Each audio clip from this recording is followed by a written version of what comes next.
Hi mga be! Jasmine here at National Youth Science and Technology and Innovation Festival na ginanap sa PICC simula September 18 to 21. Ito ay isang event na inorganize ng mga different agencies ng Department of Science and Technology. At alam nyo ba, share ko lang na matagal din ako nag-work sa DOST and nakaka-happy dahil na-invite nila din ako na mag-host ng isang event dito sa NISTIF. So itong NISTIF, ang target niya talaga ayan, mga kabataang Pinoy para maengganyo at matuto about science. So yan, nabigyan nga tayo ng pagkakataon na mag-host ng kwentuhan with science communication idols. Ayan, nakakatuwa kasi na-invite tayo at nakapagkwentuhan tayo sa mga sikat na talaga at very mga inspiring na SciComm idols. So ang goal nitong event na to para ma-encourage yung mga kabataan na mag-take din ng career sa science communication. Nakaka-happy and gusto ko rin yung ganito kasi marami ako natututuhan.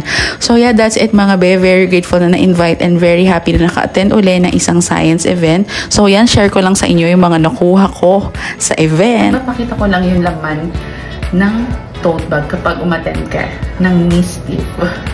Ang ganda ng tote. Ito palang tote bag, okay na to. Ang ganda ng design. Very hip.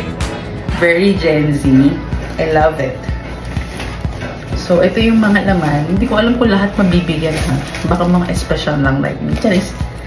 Meron silang sticker pack. I love this kasi parang sumunod na talaga sila kung ano yung mga uso sa mga baget. Since youth naman talaga yung target audience at NISTIF. Oh, sticker pack. Cute. I love this. I love this idea. Ito ko sugat na shirt with the same design. Ang ganda. Ganda ng branding. Happy ako na ang ganda na ng branding as a dating nag-work sa DOST. Siguro mga bagets na rin kasi yung mga nagde-design. Oh, ganda. May payong din. Hindi ko na bubuksan. Kaya tamaga. Like, ayan o. May DOST lang din dito. Dami kong payong. I got this. Natuwa ako dito. Ito yung microscope. Ito yung tiniest microscope na nag-develop ni Jeremy. Something like that. Nakikita ko na to. Ang dami ng stories about him. Tapos yun nga. Parang meron na rin sa Lazada, yung na-event niya na very mini na microscope. So yeah, yun yung laman nung aking merch. Ang saya.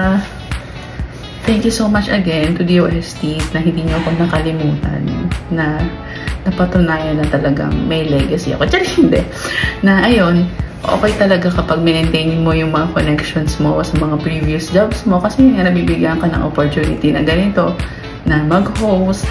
At minsan kinukuha din nila akong resource person pag may mga workshop. So yeah, that's it for today's video.